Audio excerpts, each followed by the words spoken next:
Hello and welcome to another edition of FanFormula. Unfortunately, this is now the third time I've had to film this week, so that's why the lighting is so unbelievably bad. So, third time lucky, here is this week's Malaysian FanFormula. Question 1. We saw two incidences involving the HRT of Karthikeyan and a front runner during the race, none of which appeared to be HRT's fault. What is your view on this incident? Do you think the front runners were overconfident that the HRT would be easy to pass, and that's what caused the incident, or was it purely driver error? Button's already admitted that it was his fault. Vettel has had a little bit of a mardy over it.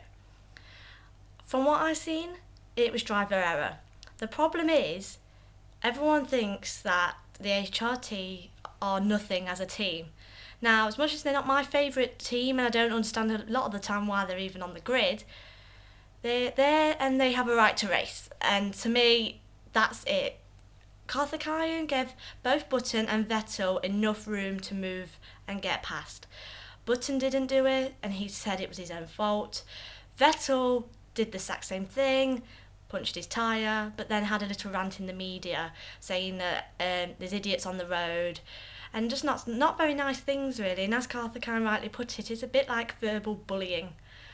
It happens in racing mistakes happen, but I do think they think because they're HRTs, they should give the whole track over to the front runners, which, they're still racing. Okay, it might not be for, 12th or, first, it's for 24th and 23rd, but they're still racing, and, since Bernie's allowed them in, they should be treated exactly the same.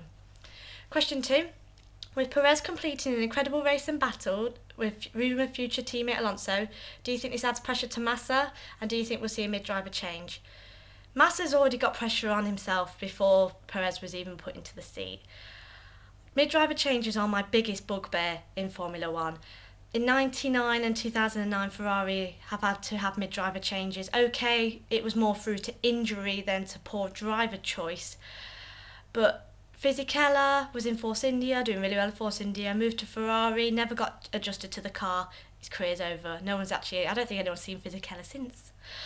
And same with Mika Salo. He jumped in with partner Irvine when Schumacher broke his leg, and he didn't do anything massively spectacular. Perez obviously is Ferrari based as such, he's part of their driver programme, but he's been really lovingly nurtured at Sauber, and he's been given a chance to let his talent shine in a team that are quite good actually at innovation with mixing up drivers, because Sauber give quite a few drivers a chance. And I think Perez would be great to stay at Sauber, especially with Kobayashi, for at least to the end of the year. 2013, if he gets a Ferrari drive, marvellous. I'm so happy for him. I think they should stick with Massa just for now, because one, there's loads of contract wrangling they'd have to do anyway. And I do feel sorry for Massa because, 4 years ago he was competing for the title, but the accident in Hungary changed everything really, and it's changed Massa a lot, which is a shame. Question 3. The mixed weather conditions played into midfield teams' hands with over 8 different constructors making up the top 10 in the results. Do you think this trend will continue across the season, or do you think the top teams will pull away?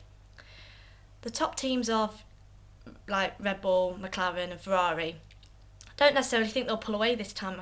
Obviously they have more money to make more technical innovations, but the midfield teams have caught up a lot, especially teams like Williams and Sauber have caught up quite heavily.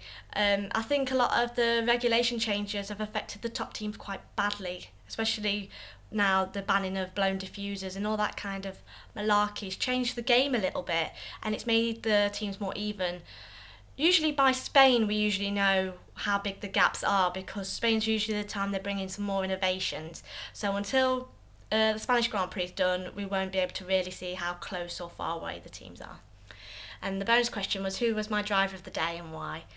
One answer really, Sergio Perez. He was amazing. I've actually been a big fan of Sauber's for a long time, and I feel sorry for Kobayashi, but Perez was just doing just an amazing job. He was doing really well. It didn't matter he slipped off the track, because he would have had Alonso had that chance had been there. But it didn't happen. It's no big loss. He came second. He's got his first podium, first Mexican on the podium for 41 years. That to me says it all. He's a little spark for something of the future. So thank you very much for listening to my rant and fan formula. And again, apologies about the light. Sorry about that. Hopefully, you will see. In fact, what do I mean? Hopefully, you will see me next week. If you want to catch up on my blog or any more fan formula videos I've made, everything's all in the little box under here. And yeah, I will see you next week. Bye.